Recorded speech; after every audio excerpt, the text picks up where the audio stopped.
Ladies and gentlemen, tonight we bring you a story that arrived in our hands like a quiet message sealed in fear, hope, and the echo of a man's last risk. Our guest today is Ethan Calloway, and he has entrusted us with the account of what unfolded after he handed over the final pieces of his savings to a woman he believed he knew. He insists every detail you are about to hear comes from lived moments, not written inventions. So settle in, breathe slowly, and prepare yourself as we step into a tale that grows darker with each turn. This is what happened after he lent her his last savings. I was 29 when I first stepped into Chiang Mai, carrying nothing more than a backpack, a half-healed heartbreak, and the mistaken belief that a change of scenery could fix the cracks in my life. My name is Ethan Calloway, and I had spent the last few years drifting between jobs in London, trying to convince myself that I was building a future. In truth, I was running from the past.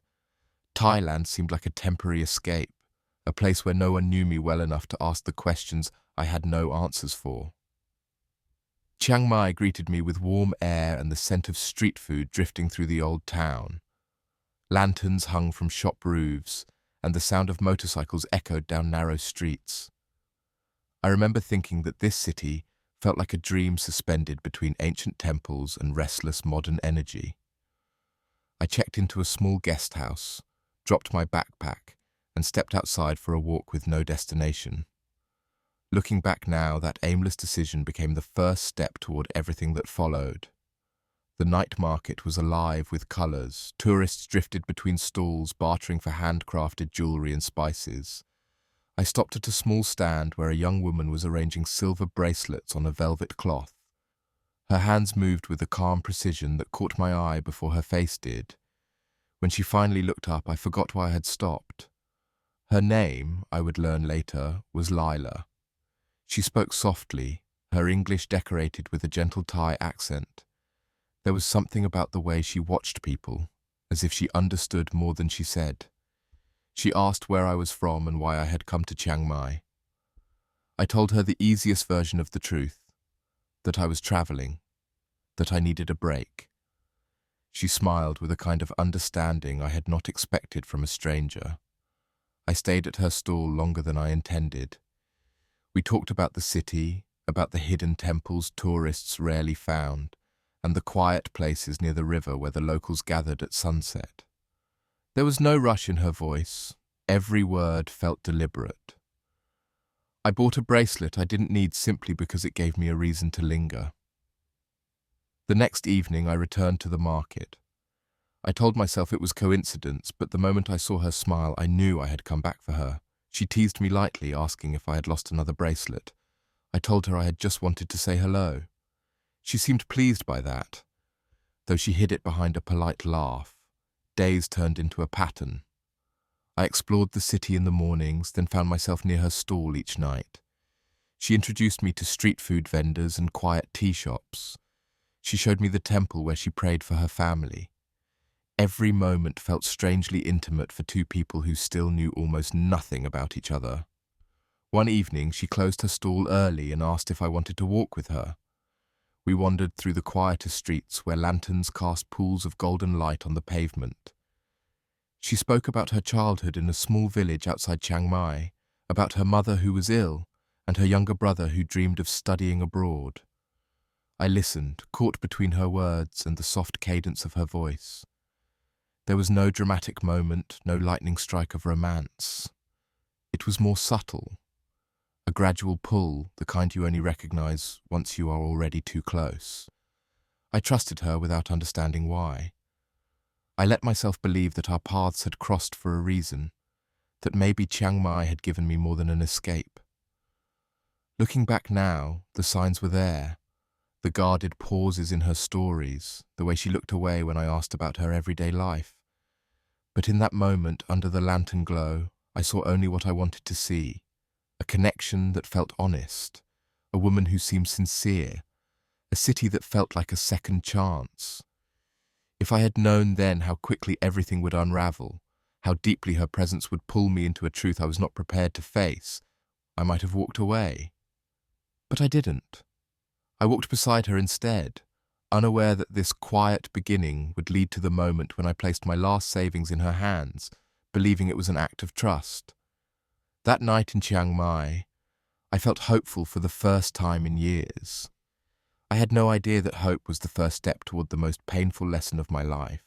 The days that followed slipped into a rhythm I had not planned, yet I welcomed it as though it had always belonged to my life. Each morning I wandered through Chiang Mai with the aimless curiosity of a traveller, but by late afternoon my steps carried a certainty. I always ended up at the night market, and every time I saw Lila arranging her bracelets or tying her hair behind her ear, something inside me settled, as if I had found a place that understood me without asking anything in return. Our conversations grew longer. Sometimes I would help her fold the fabric displays before the crowd thickened. Other times she would hand me a cup of iced tea she claimed was her favourite, insisting it tasted better when shared. There was a softness to her presence that made everything around us feel muted, as if the noise of the market drifted away the moment we spoke. One evening, while I watched her polish a silver pendant, she asked why I had really come to Thailand. Not the simple version I had told her on the first day, but the truth beneath it. I hesitated, unsure of how much to reveal. She waited patiently, her eyes steady and unguarded. So I told her about the job I had lost, the relationship that had ended without warning, and the heavy sense that life had drifted into a direction I no longer recognized. She listened quietly, without pity or judgment. When I finished, she placed the pendant in my hand and said I was stronger than I believed. It was such a small gesture, yet it struck deeper than anything anyone had told me in months. That night, she closed her stall earlier than usual and led me through narrow alleys lined with lanterns. We crossed a small bridge overlooking the river.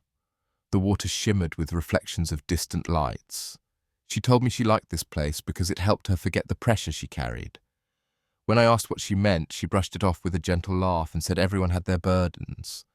I understood then that she was offering me a piece of herself, just enough to keep me close, yet still holding back the rest. Our bond grew in the quiet moments. When she showed me how to light incense at a temple, when she taught me to say simple Thai phrases and laughed when I mispronounced them, when she rested her head lightly on my shoulder as we watched people release floating lanterns into the night sky. She moved with a calm certainty, but there were moments when her gaze drifted far away, as if she were listening to something no one else could hear. The more time we spent together, the more I felt myself anchored to her presence. It was not a dramatic infatuation, but a slow, steady pull that made everything else fade into the background. I stopped thinking of myself as a tourist. I stopped counting the days until my return flight. Instead, I found myself imagining ways to extend my stay, to remain woven into this unexpected connection that felt fragile yet real. But even in the warmth of those moments, a subtle tension lingered beneath the surface. Lila often checked her phone with a tight expression before slipping it back into her pocket. Sometimes she would fall silent mid-conversation, her eyes clouded by a concern she never fully explained. Whenever I asked, she responded with a smile too practiced to be genuine and told me not to worry. Still, I chose to believe the version of her she allowed me to see, the kind girl who introduced me to mango sticky rice from a tiny street cart, the woman who confessed she wished to travel one day but never had the chance, the daughter who spoke of her family with a mixture of love and responsibility that weighed heavily on her. In the space of a few weeks, she became the reason I woke each morning with anticipation rather than dread. I could feel myself falling into something deeper, something that made me forget the caution I normally held around strangers. I trusted her far more quickly than I should have. The truth is, she never asked me for anything during those early days. That silence, that absence of demand, made me believe her intentions were pure. Looking back, I realize now how easily hope can disguise itself as trust. A lonely heart wants to believe. Mine certainly did. I mistook her quiet secrets for vulnerability. I mistook her pauses for fear of burdening me. I mistook the softness in her smile for honesty. I did not yet know that the foundation of our growing connection rested on fragile truths, or that beneath her calm exterior hid a storm she had no intention of sharing until it was too late. All I knew was that she made me feel seen again, and I clung to that feeling with a kind of desperate gratitude. I did not see the cracks forming. I did not sense the weight of what she withheld. I only saw her. And that was the beginning of everything that would follow, including the moment when she would ask for help in a way I was not prepared for, and the moment I would give more than I could afford to lose. The turning point arrived on an evening that began like any other, warm and unhurried, with the night market alive in its familiar rhythm. I found Lila at her stall, though something about her posture struck me immediately. Her shoulders were drawn inward, her movements slower, her smile missing the quiet spark it usually carried. When she looked up at me, the mask she often wore slipped for the first time, revealing exhaustion etched across her face. She greeted me softly and tried to straighten a row of silver rings, but her hands trembled just enough for me to notice. I asked if she was all right. She insisted she was, yet the insistence was thin, like a sheet of paper hiding a wall of cracks. After a moment, she sighed, closed the small wooden box on the table, and told me she needed to leave the stall early. I offered to walk her home. She hesitated before agreeing, and that hesitation was the first warning I ignored. We walked side by side through a quieter part of the city, past dim alleys and shuttered cafes. The weight around her grew thicker with each step until she finally halted beside a small bridge. She rested her hands on the railing and stared at the dark water below. For a long moment she said nothing, and I stood beside her, unsure whether to speak or wait. When she finally inhaled deeply, I felt the shift like a ripple through the air. She told me she owed someone money. Not in a vague, distant way, but in an immediate and threatening sense. A loan she had taken months ago to pay for her mother's medical treatments. She had fallen behind on the payments, and the man who had lent her the money was now demanding far more than she could manage. Her eyes glistened in the dim light as she spoke, and there was a tremor in her voice that pierced through every protective instinct I had. I listened in silence, trying to absorb the weight of her words. She said her mother's condition had worsened, that her younger brother needed support, and that she had been working longer hours at the market to catch up. But the debt kept growing. The man had threatened to come to her stall. He had already visited her once earlier that week. She had not told the police because she believed it would only make things worse. She said she did not want trouble. She only wanted time. Her story settled in me like a stone. I wanted to believe every word because it aligned perfectly with the compassionate image I had formed of her. The girl who lit incense for her family. The woman who worked tirelessly at her stall. The daughter burdened by responsibility. It all fit, and that made it dangerously easy to trust. She wiped her eyes and apologized for telling me. She said she had no right to place her problems on someone she had known only a short time. She said she did not want anything from me. She only needed someone to listen because she felt alone and frightened. That was the moment my guard fell completely. The moment sympathy pushed aside caution. I told her she could share anything with me, that I would not judge her, that she didn't need to carry the burden alone. Her expression softened, though sorrow still lingered in her eyes.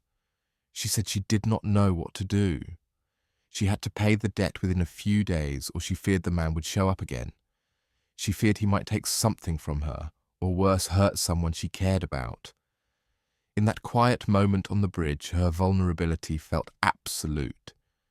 It wrapped around me, pressing against the part of me that had always believed people deserved kindness in their hardest hours. She had not asked for help directly, but she did not need to.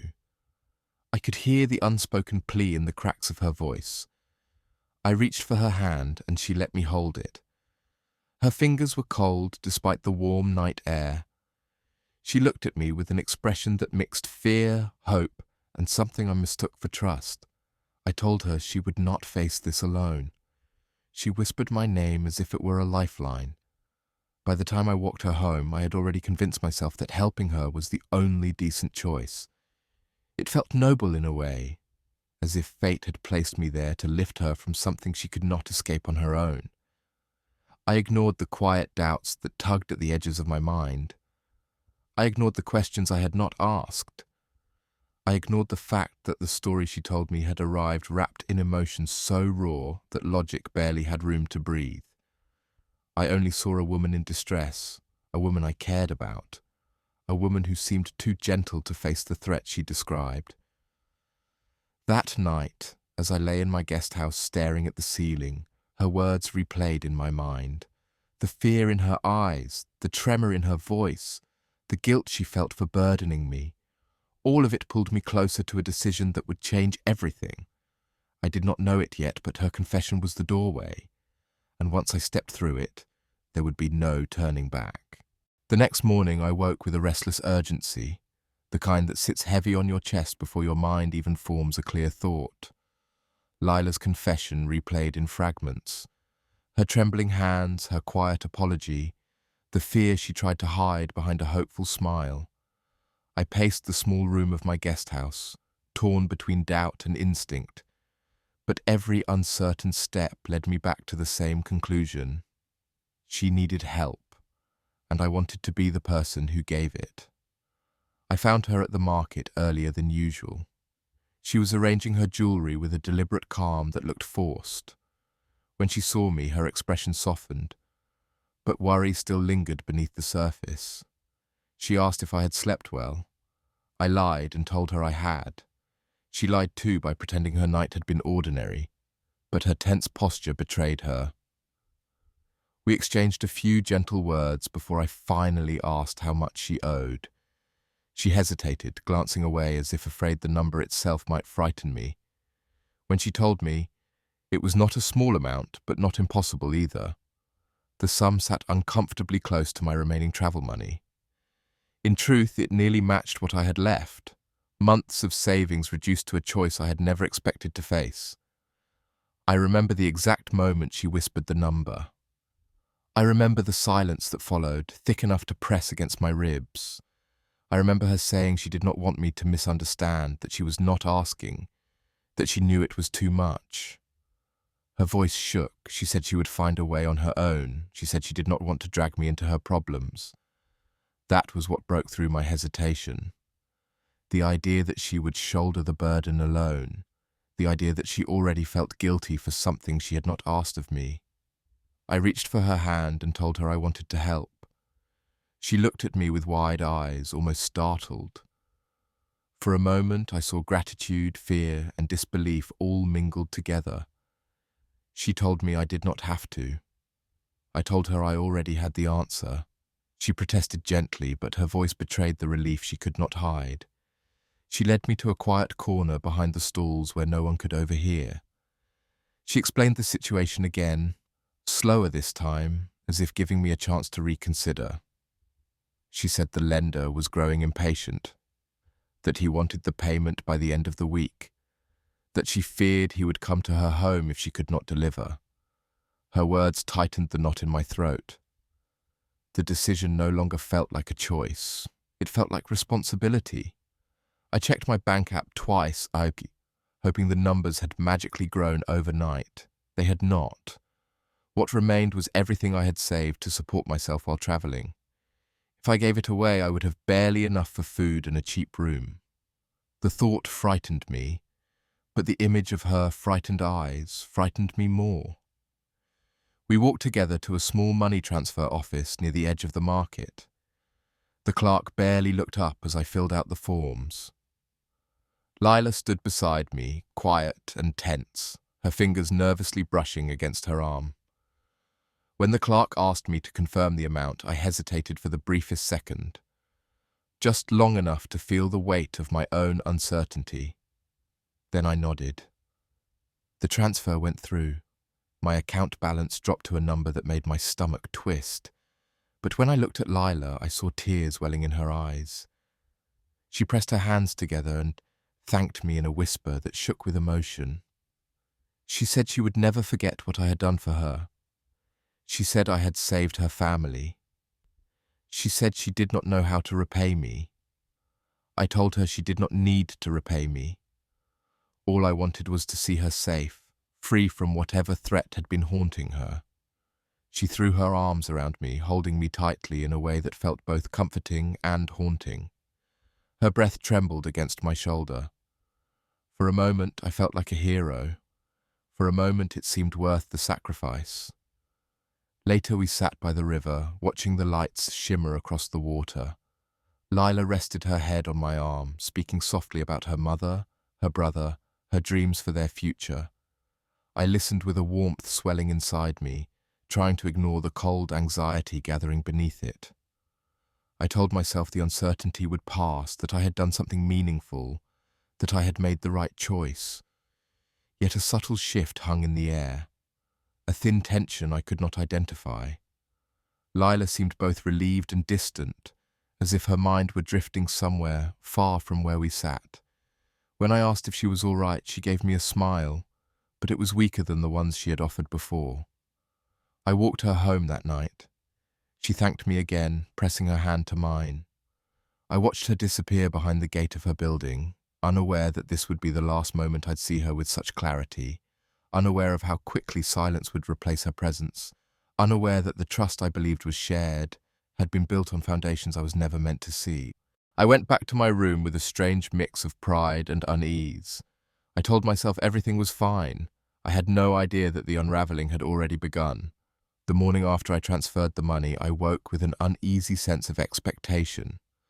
I checked my phone almost immediately, half hoping for a message from Lila telling me she had paid the debt, that the danger was gone, that she felt lighter. But there was nothing. No missed calls, no thank you, no update. I told myself she was probably sleeping after an emotional day. I tried to ignore the faint discomfort curling in my stomach. By midday, I still had not heard from her. I walked to the night market earlier than she would normally arrive.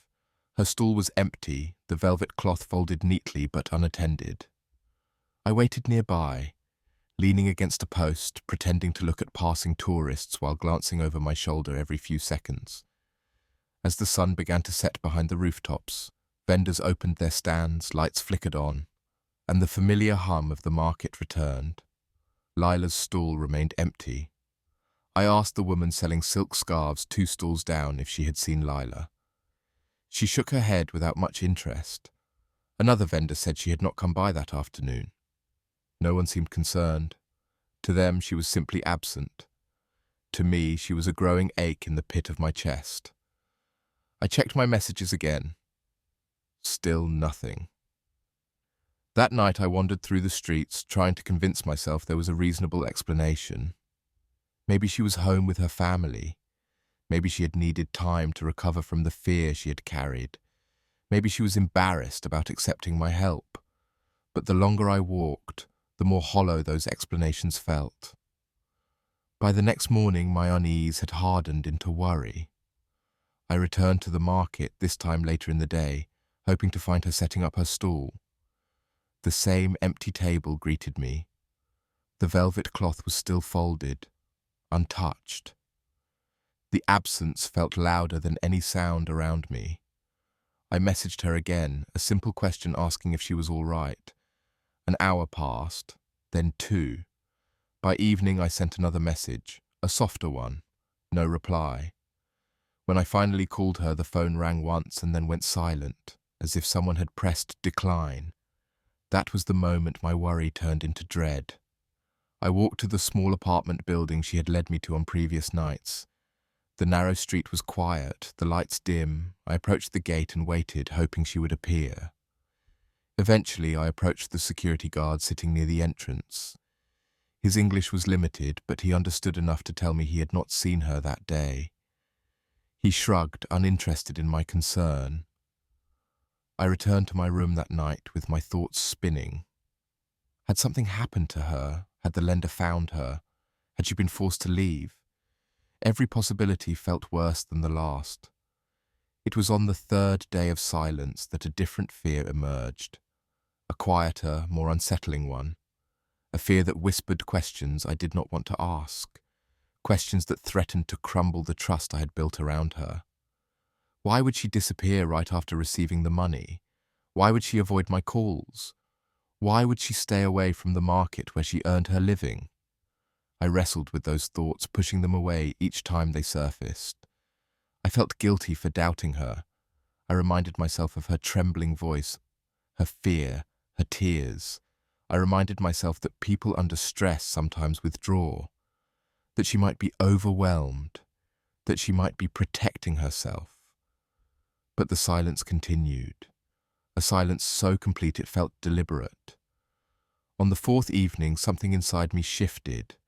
I sat on the edge of my bed, staring at my phone screen, my fingers hovering over her name. I felt the weight of every unanswered message pressing on my chest.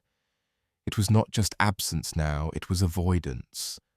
The realization left a coldness lingering beneath my skin. Still, I refused to accept the darker possibilities forming in my mind. I needed one more attempt, one more chance to see her face, to hear her voice, to understand what had happened. The next morning, I returned to her building again.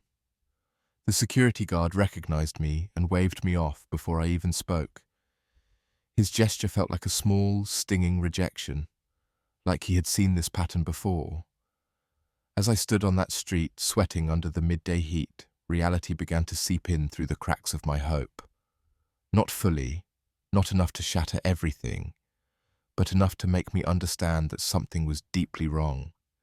She had vanished from my days as completely as if she had never been part of them. Her messages, once so warm, now felt like echoes from a world I no longer had access to. The memories of her smile, her voice, her quiet confessions replayed in my mind, but they felt distant now, as if belonging to someone else's life. The silence she left behind did not feel accidental. It felt like a door closing. And though I did not know it yet, this silence was only the beginning of the truths I would uncover. Truths that would force me to see Lila not as the frightened girl I had tried to save, but as someone far more complicated and far more hidden than I ever imagined. By the fifth day, without a single word from Lila, the worry that had been gnawing at me turned into a determination that bordered on obsession. I could no longer sit in my room replaying possibilities. I needed answers. Something inside me refused to believe she had simply walked out of my life with my savings. I needed proof. Proof that she was safe. Proof that she had not deceived me. Proof that our connection, however brief, had meant something. I returned to the market once again, hoping in a foolish way that she would be there, smiling softly as if nothing had happened. But her stall remained untouched. The velvet cloth still folded, the wooden boxes still gone. The absence had settled like dust, unnoticed by everyone except me. This time, instead of wandering aimlessly, I approached the vendors near her stall with a determination they were not prepared for. I asked again if anyone had seen her. Most shrugged. One man folding paper lanterns said she had not shown up in almost a week. Another vendor said she sometimes disappeared for a day or two, but never this long. A few exchanged glances, the kind that hinted at knowledge they did not want to share. I pressed further, asking if they knew where she lived, who her friends were, if she had mentioned any trouble. Most claimed ignorance. A few seemed genuinely confused. One woman finally whispered that Lila kept to herself, that she was polite but distant, that no one knew much about her life outside the market. Her words left me with more questions than answers. Driven by desperation, I decided to track down the small loan office district she had once mentioned in passing. If she had been repaying someone, perhaps I could find records, or at least a name. It took almost an entire morning of asking shop owners and tuk-tuk drivers before someone pointed me toward a narrow street lined with old signs and rusted metal gates. The loan offices there did not look official. Most were dimly lit rooms with barred windows and faded posters. I entered 3 before finding one that seemed vaguely familiar to how she had described it. A middle-aged man sat behind a clocked plastic counter, barely acknowledging me when I stepped inside. I explained I was looking for someone who might have taken a loan. He stared at me with a bored skepticism, tapping his pen against the paperwork in front of him. When I mentioned Lila's name, his expression shifted slightly, almost imperceptibly. Not recognition exactly, but a tightening around his eyes. He asked why I was looking for her. I told him she had gone missing. He smirked faintly, a reaction so unsettling it made my stomach twist. He said he did not discuss clients with strangers. When I pressed, he told me to leave. His sudden hostility caught me off guard. I left the office with frustration burning through my chest, but his reaction had revealed something. Her story about debt was not entirely fabricated. Something tied her to that world. But the truth behind it remained out of reach. Feeling lost, I tried another approach. I returned to her apartment building in the early evening, hoping someone else might be on duty. The new guard was younger and far friendlier. When I described Lila, he nodded slowly. He remembered her and admitted she had not returned in days. When I asked if she lived alone, he hesitated, then told me she shared the apartment sometimes with a relative or friend who came and went. No one had been there recently. I asked if there was a phone number for her landlord. He gave me a name scribbled on a piece of paper. It took another hour to track down the language school where the landlord worked. She was an older woman, with sharp eyes and a tired expression. When I explained I was worried about Lila, she sighed heavily and shook her head. She told me Lila had been late on rent several times, that she often disappeared for days without notice, that she always returned eventually but never offered explanations. When I asked if she had mentioned a debt or a threatening lender, the landlord looked genuinely surprised. She said Lila had never spoken of such things. A cold feeling spread through my chest. One piece of her story had been real, but the surrounding details were beginning to crumble. Still, I could not accept that she had simply taken my money and vanished. Not yet. I visited a small cafe near her building, hoping someone there might know her. The barista recognized her photo but said she rarely spoke to anyone, often sitting alone with her phone, sometimes looking stressed, sometimes perfectly calm. By the time I stepped back onto the street, the sun had set and the city felt heavier, as if carrying secrets in every shadowed corner. I walked without direction, replaying every moment I had shared with her, every smile, every pause, every story. Each memory now held a double meaning, as if the truth had been concealed beneath layers I was only beginning to peel away. But the hardest truth had not yet emerged. That would come the next day, when I finally met someone who knew her, someone whose words would expose a part of Lila's life I could never have imagined, a truth that would shatter the fragile hope I was clinging to. The journey to find answers had begun, and with every step forward, the version of her I thought I knew slipped further from my grasp. The 7th morning arrived with the weight of a week pressing against my chest. My search for Lila had turned into a maze of half-truths and dead ends. I was exhausted, carrying the kind of confusion that corrodes both logic and hope. But something inside me refused to stop. I needed closure. I needed to understand who she truly was, and why she had disappeared after I had given her everything I had left. I returned to the night market one last time, more out of habit than expectation. Her stall sat untouched, just as I had seen it before. I stood there staring at the empty table as if I could will her back into existence through memory alone. Vendors moved around me with their usual rhythm, but their voices blended into a distant hum. It was then that a young man approached me. He looked hesitant, as if debating whether to speak. He glanced at the empty stall, then at my face. Finally, he asked if I was the foreigner who had spent time with Lila. His tone was cautious, but not unkind. I nodded, feeling my pulse quicken. He told me his name was Arun, that he worked at a stall near hers, and that he had watched us talking many evenings. He said he had seen me returning every day since she vanished. I asked him if he knew where she was. He hesitated before answering, choosing his words with care.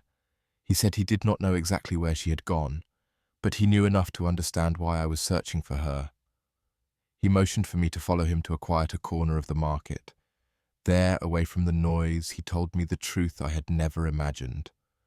Lila had borrowed money before, not once but several times, not from a single lender, but from many. Each time the story changed slightly.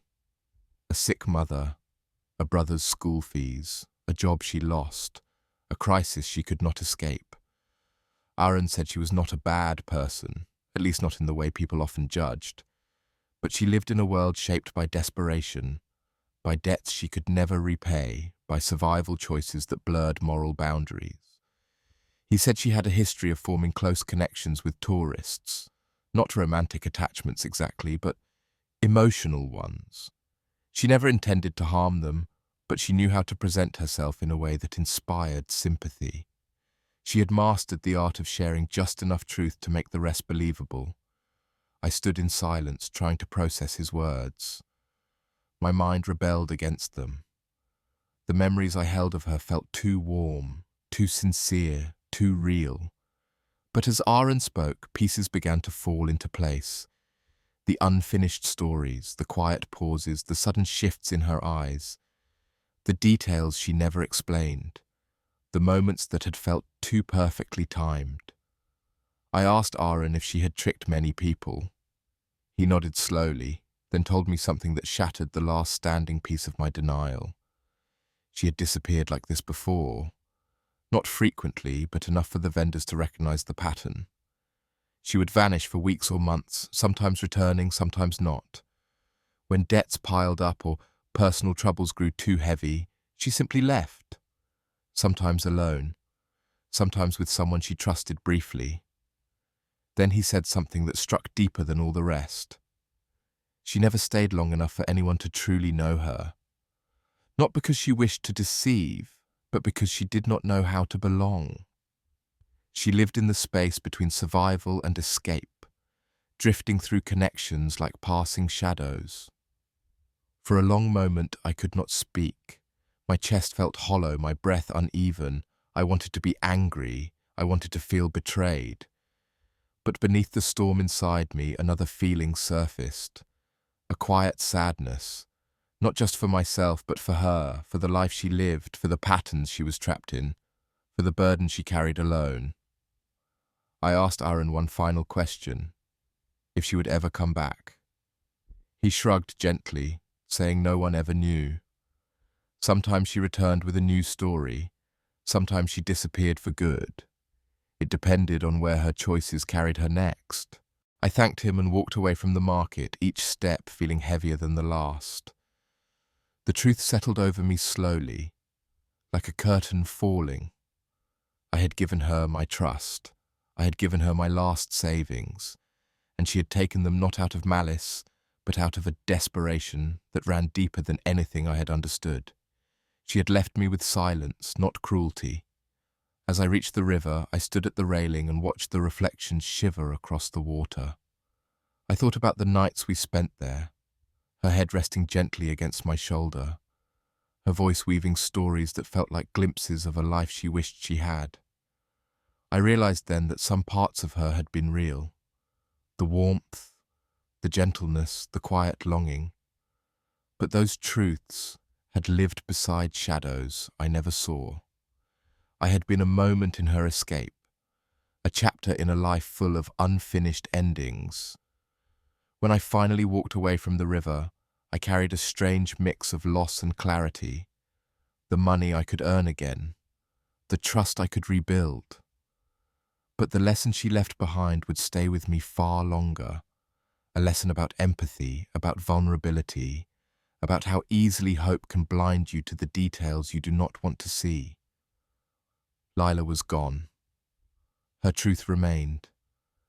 And my journey with her ended not with anger, but with an understanding I had not expected to find.